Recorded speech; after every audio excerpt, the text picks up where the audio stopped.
Sir अगर आपने भी प्रॉपर्टी परचेज़ करी है तो उसके ऊपर आपको टीडीएस डिडक्ट करना होता है। क्या प्रोविज़न रहते हैं, कौन से फॉर्म के थ्रू आपको यहाँ पे टीडीएस गवर्नमेंट को डिपॉज़िट कराना होता है, सारी चीज़ें theoretical as well as practical आज के सेशन में हम लोग समझ के चलेंगे। सबसे पहले हम लोग बात करें सर कौन-सा सेक्शन एप्लीकेबल होता है, तो section number 393(1) table serial number 31 of the new income tax act 2025 यहाँ पे एप्लीकेबल होता है। पुराना सेक्शन का नंबर यहाँ पे 194 ये रहता था। मैं बात करूँ फॉर्म का नंबर भी अब चेंज हो चुका है, फॉर्म नंबर 141 हो चुका है। पहले यहाँ पे 26 क्यूबी जाया करता था, इसके अंदर कोई दिक्कत नहीं। अब हम लोग बात करते हैं सर जो भी कंसिडरेशन होती है उसके अंदर क्या-क्या इंक्लूड करा जाता है। जब भी हम डिटेल इन्फॉर्मेशन फिल अप करते हैं फॉर्म के अंदर तो वहाँ पे कंसिडरेशन की वैल्यू पूछता है। तो उसके अंदर क्या-क्या इंक्लूड होता है उसको आप लोगों को समझना है। Club membership fees and parking fees include रहता है। इलेक्ट्रिसिटी एंड वाटर फीस यहाँ पे इंक्लूड रहता है। मेंटेनेंस एंड एडवांस फीस भी इंक्लूड रहता है and any other charges incidental to transfer, जो भी ट्रांसफर से रिलेटेड एक्सपेंसेस हुए हैं वो भी यहाँ पे आपके इंक्लूड रहते हैं। ठीक है सर। अब हम लोग बात करते हैं एक्सक्लूजन की, क्या-क्या यहाँ पे इंक्लूड नहीं रहता है प्रॉपर्टी की वैल्यू डिटरमाइन करते टाइम। तो not applicable on agriculture land के ऊपर यहाँ पे टीडीएस की लायबिलिटी नहीं आती है। No TDS on GST amount, ये भी यहाँ पे एक्सक्लूजन के अंदर इंक्लूड रहता है। ठीक है सर। अब हम लोग बात करते हैं कितने फॉर्म यहाँ पे जाया करते हैं। देखो मैंने ना सिंपल सा एक फॉर्मूला बताया था, अभी लेटेस्ट वीडियो मैंने बनाई थी 26 क्यूबी के अंदर। यहाँ पे मैंने आपको फॉर्मूला बताया था, जितने आपके नंबर ऑफ बायर हैं इनटू कर दीजिए जितने आपके नंबर ऑफ सेलर हैं। सिंपल सा बहुत ही प्यारा फॉर्मूला था। मतलब 2 बायर हैं, 2 सेलर हैं तो यहाँ पे 4 फॉर्म जाएँगे। 1 बायर है, 2 सेलर हैं तो यहाँ पे 2 फॉर्म जाएँगे। सिंपल था, बट अब इस कॉन्सेप्ट को चेंज कर दिया गया और नया कॉन्सेप्ट क्या है वो समझना। यहाँ पे कॉन्सेप्ट बदलकर हो चुका है, नंबर ऑफ बायर जितने हैं उतने ही यहाँ पे फॉर्म जाएँगे, फॉर्म नंबर 141। बात समझ में आई यस या नो? ठीक है। इसको थोड़ा-सा मैं डिटेल में आपको समझाने की कोशिश करता हूँ। मान लेते हैं फॉर एग्जाम्पल यहाँ पे 1 बायर है और 1 सेलर है तो कितने फॉर्म जाएँगे? 1 फॉर्म जाएँगे। ठीक है। यहाँ पे 1 बायर है और 2 सेलर हैं तो भी यहाँ पे 1 फॉर्म जाएँगे। बट कंडीशन ये है, ये जो दोनों सेलर है ना, इनकी कैटेगरी जो है वो सेम होनी चाहिए। सर कैटेगरी कैसे सेम होनी चाहिए? दोनों यहाँ पे रेसिडेंट हैं, तो दोनों यहाँ पे आपके रेसिडेंट ही होने चाहिए। ठीक है? दोनों सेलर रेसिडेंट हो गए। दूसरी कंडीशन क्या है? ये दोनों यहाँ पे अगर कॉर्पोरेट हैं तो कॉर्पोरेट होने चाहिए, या फिर अगर नॉन कॉर्पोरेट हैं तो दोनों ही यहाँ पे नॉन कॉर्पोरेट होने चाहिए। अगर ऐसा नहीं है तो इन दोनों के सेपरेट फॉर्म जाते हैं। बात समझ में आई यस या no? Sir non corporate and corporate में क्या डिफरेंस रहता है? तो सिंपल सी बात है। ई-फाइल इज़ प्राइवेट लिमिटेड कंपनी आपकी कॉर्पोरेट एंटिटी है और यहाँ पे नॉर्मल जो अभिषेक अवस्थी इंडिविजुअल है वो यहाँ पे नॉन कॉर्पोरेट के अंदर कंसीडर किया जाता है। तो इन दोनों की जो कैटेगरी है वो यहाँ पे सेम होनी चाहिए, मतलब यहाँ पे दोनों नॉन कॉर्पोरेट ही होनी चाहिए या फिर दोनों यहाँ पे कॉर्पोरेट ही होने चाहिए। ठीक है। अब हम लोग बात करें यहाँ पे 2 बायर हैं और 2 सेलर हैं तो यहाँ पे 2 फॉर्म जाएँगे। 2 बायर हैं, 1 सेलर है तो भी यहाँ पे 2 फॉर्म जाएँगे। ठीक है। इन multiple seller can now be captured in one form. पहले ऐसा नहीं था, पहले यहाँ पे इंडिविजुअल फाइलिंग रहा करती थी। ठीक है। बट अब यहाँ पे 2 सेलर को इंक्लूड कर दिया गया है if all seller have a same status. आपने आराम से इसको समझ लिया, रेसिडेंट इन इंडिया होने चाहिए और कॉर्पोरेट है तो दोनों कॉर्पोरेट होने चाहिए, नॉन कॉर्पोरेट है तो दोनों यहाँ पे नॉन कॉर्पोरेट होने चाहिए। ठीक है सर। अब हम लोग आगे चलते हैं और बात करते हैं टोटल कंसिडरेशन की। देखो ये ना थ्योरेटिकल बात है तो ठीक है, अच्छी बात है, बट ये चीज़ आपको प्रैक्टिकली ज़्यादा समझ में आएगी, मैं वहाँ पे भी थोड़ा सा टाइम लगाऊंगा। बट इतना आप लोग समझिए, पहले यहाँ पे आपको प्रोपोर्शनेट वैल्यू डाल के चलनी होती थी टोटल कंसिडरेशन में और स्टैम्प ड्यूटी वैल्यू की। बट अब इन्होंने अलग से यहाँ पे ऐड ऑन कर दिया ये वाला फीचर कि यहाँ पे आप प्रोपोर्शनेटली अलग डाल के चलेंगे, टोटल वाला जो था वो टोटल वाला अलग डाल के चलेंगे। ठीक है सर। अब हम लोग बात करें एनालिसिस ऑफ प्रोविजन की, तो यहाँ पे कब टीडीएस जो है वो डिडक्ट किया जाएगा। अगर प्रॉपर्टी की वैल्यू है 50 लाख से ज़्यादा तो एज अ बायर अगर आप उसको परचेस कर रहे हो तो आपको यहाँ पे 1% की रेट से टीडीएस डिडक्ट करना होगा। ठीक है। यहाँ पे सेलर आपका रेसिडेंट ओनली होना चाहिए, तभी इस सेक्शन के अंदर टीडीएस जो है वो डिडक्ट किया जाएगा। अब हम लोग बात करें कब यहाँ पे डिडक्शन करी जाएगी टीडीएस की, तो अंडर कंस्ट्रक्शन के केस में on pre booking and every progressive payment के टाइम पे यहाँ पे टीडीएस की डिडक्शन होगी। फाइनल डील के केस में एग्रीमेंट और payment which ever is earlier होगा वहाँ पे टीडीएस जो है वो डिडक्ट किया जाएगा। ठीक है सर। हम लोग बात करें कब इस टीडीएस को डिडक्ट करके डिपॉजिट कराया जाएगा गवर्नमेंट को, तो पॉइंट ऑफ डिडक्शन से। ठीक है। जिस भी मंथ के अंदर यहाँ पे डिडक्शन करी है उसके एंड से यहाँ पे विद इन 30 डेज। ठीक है। उसके एंड से 30 डेज यहाँ पे देखे जाएंगे, उसके अंदर आपको यहाँ पे टीडीएस जो है वो डिपॉजिट कराना होगा इस फॉर्म के जरिए। ठीक है सर। हम लोग बात करें अगर आपने टाइमली यहाँ पे नहीं डिपॉजिट कराया है तो लेट डिडक्शन के केस में अगर आपने काटा ही लेट है तो 1% पर मंथ के हिसाब से यहाँ पे आपके ऊपर इंटरेस्ट लगेगा। हम लोग बात करें लेट पेमेंट के केस में यहाँ पे 1.5% पर मंथ के हिसाब से यहाँ पे इंटरेस्ट लगेगा। ठीक है, अगर फॉर्म नंबर 141 लेट फाइल किया है तो 200 रुपीज़ पर डे के हिसाब से यहाँ पे पेनल्टी भी लगेगी। इसके अलावा पेनल्टी फॉर डिफ़ॉल्ट के केस में आपके ऊपर कितनी लायबिलिटी आएगी, 10,000 से लेकर 1 लाख तक की यहाँ पे नॉन कंप्लायंस की पेनल्टी आ सकती है। ठीक है सर, हम लोगों ने सारी चीज़ें डिटेल में समझी हैं, आराम से मैंने आपको सारी चीज़ें थ्योरेटिकली वे में कवर करवाई हैं। अब हम लोग चलते हैं पोर्टल पे और किस तरीके से इसकी प्रॉपर फाइलिंग करनी है वो देखते हैं। सो यहाँ पे हम लोग आ चुके हैं इनकम टैक्स पोर्टल पे। यहाँ पे जो भी बायर का पैन है उससे आपको यहाँ पे लॉगिन कर लेना है। देन आपको ई फाइल के ऊपर आना है, यहाँ पे ई पे टैक्स के ऊपर आना है। यहाँ पे आपसे बोलता है कि सेलेक्ट कीजिए एप्लीकेबल इनकम टैक्स एक्ट कौन सा है। ठीक है, तो नया वाला है तो नए वाले के ऊपर आपको टिक कर देना है। इसको आप लोगों को कंटिन्यू कर देना है। अब आप लोगों को यहाँ पे न्यू पेमेंट के ऊपर आना है। यहाँ पे सिंपली आपको फॉर्म नंबर 141 के ऊपर आना है, इसको प्रोसीड कर देना है।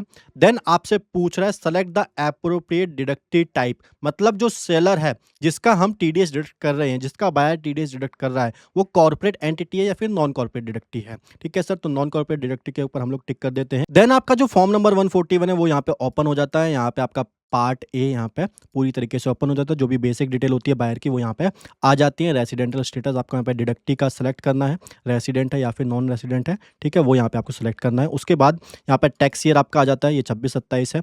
एंड मंथ ऑफ डिडक्शन, जिस भी मंथ में डिडक्शन हो रही है वो यहाँ पे आपको डालना है। Nature of transaction in respect of deduction, तो जिस भी सेक्शन के अंदर काटा जा रहा है तो ये आपका शेड्यूल बी में आ जाता है।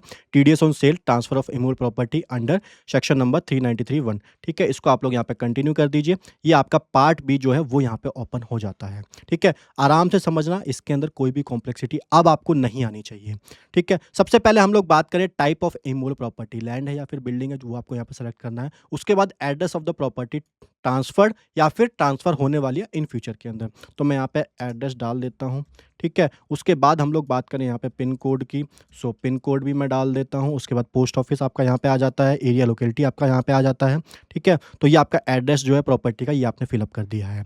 अब हम लोग मेन बात पे आने वाले हैं और वो यहाँ पे पॉइंट नंबर 3 से स्टार्ट हो रही है। सर डेट ऑफ एग्रीमेंट क्या होगी, जो भी आपकी एग्रीमेंट की डेट है वो आपको यहाँ पे फिलअप कर देनी है। Late assume that 20th of April को हमारा एग्रीमेंट हुआ था। डेट ऑफ रजिस्ट्रेशन अगर अवेलेबल है तो यहाँ पे आपको डालनी है, अदरवाइज आपको यहाँ पे कुछ भी नहीं डालना है। ठीक है, total stamp duty value of the property, ये आ गया है इंपॉर्टेंट पॉइंट। सर जब भी हम 26 क्यूबी फाइल करते थे तो यहाँ पे प्रपोर्शनेट वैल्यू डालते थे बायर और सेलर की। ठीक है, एक बायर और एक सेलर की जो प्रपोर्शनेट वैल्यू थी, जिसका भी हम काट रहे होते थे सेलर का, यहाँ पे वैल्यू डालते थे। ठीक है, और टोटल प्रपोर्शनेट वैल्यू हम यहाँ पे टोटल सेल कंसिडरेशन के अंदर भी डालते थे।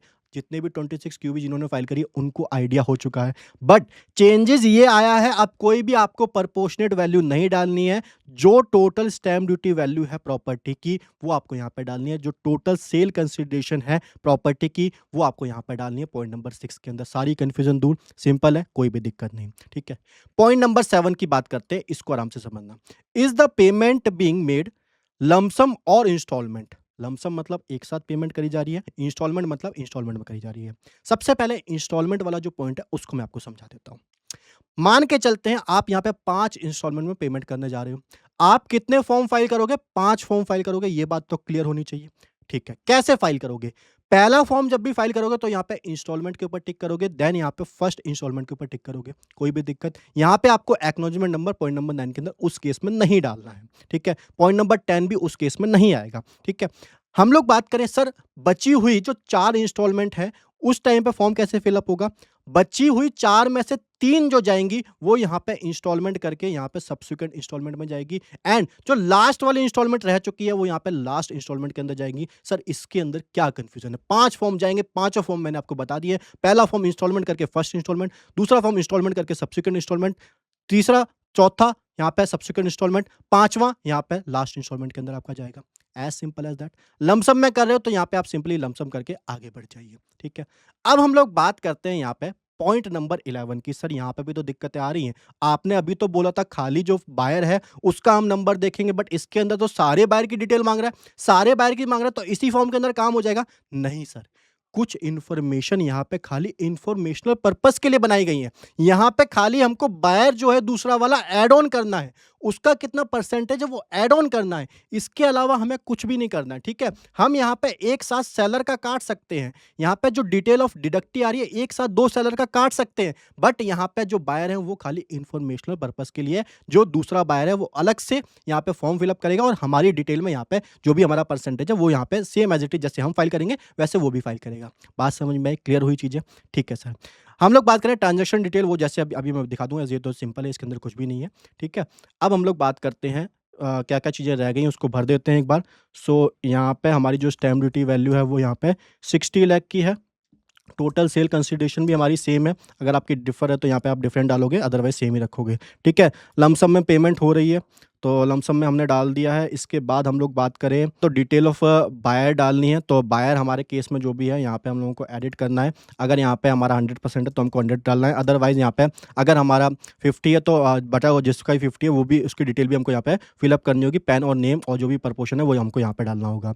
डिटेल ऑफ ऑल डिडक्टी, तो मेरा जो केस है वो यहाँ पे 1 बायर है, 2 सेलर है, वो मैं यहाँ पे लेके चल रहा हूँ। डिटेल ऑफ ऑल डिडक्टी यहाँ पे हमको डालना है पैन नंबर, जो भी नेम है, जो भी कॉन्टैक्ट नंबर है, जो भी ईमेल आईडी है, जो भी proportion of total sale consideration है टू बी रिसीव्ड और डेबिटेड बाय सेलर है, ये हमको यहाँ पे डालना है। ये जैसे ही मैंने पैन नंबर डाला, ये सारी डिटेल ऑटो फैच हो चुकी है यहाँ पे इनकम टैक्स डेटाबेस से, ठीक है? जितना भी इसका परसेंटेज है वो हमको यहाँ पे ऐड ऑन कर देना है, ठीक है? सो हम इसको यहाँ पे ऐड ऑन कर देते हैं। इसके बाद हमारे पास दोबारा ऐड डिटेल का ऑप्शन आता है, जो भी हमारा दूसरा सेलर है उसकी डिटेल हम लोग यहाँ पे फिलअप करनी है, तो सिंपली हम लोगों को यहाँ पे पैन नंबर डालना है। तो इसकी डिटेल भी हम लोगों ने फिलअप कर दिया, इसको हम लोग ऐड कर देते हैं, इन दोनों का 50-50 है। उसके बाद हम लोग आ जाते हैं ट्रांजैक्शन डिटेल पे, ठीक है? ट्रांजैक्शन डिटेल में हमसे सबसे पहले पूछ रहा है ऐड डिटेल के अंदर आपको यहाँ पे जो भी पैन है वो सिलेक्ट करना है, ठीक है? उसके बाद proportionate value amount of stamp duty ये ऑटोमेटिकली यहाँ पे आ जाती है, ठीक है? उसके बाद हम लोग बात करें अमाउंट पेड और क्रेडिटेड इन प्रेजेंट ट्रांजैक्शन, तो लास्ट इंस्टॉलमेंट है, तो हम जो पेमेंट कर रहे हैं वो यहाँ पे 30 लाख की कर रहे हैं।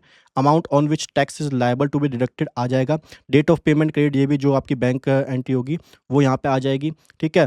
वेदर सेक्शन 395(1) ये आपका लोअर डिडक्शन का होता है, अगर ये एप्लीकेबल है, जनरली एप्लीकेबल नहीं होता तो यहाँ पे सिंपली आप नो कर दीजिए।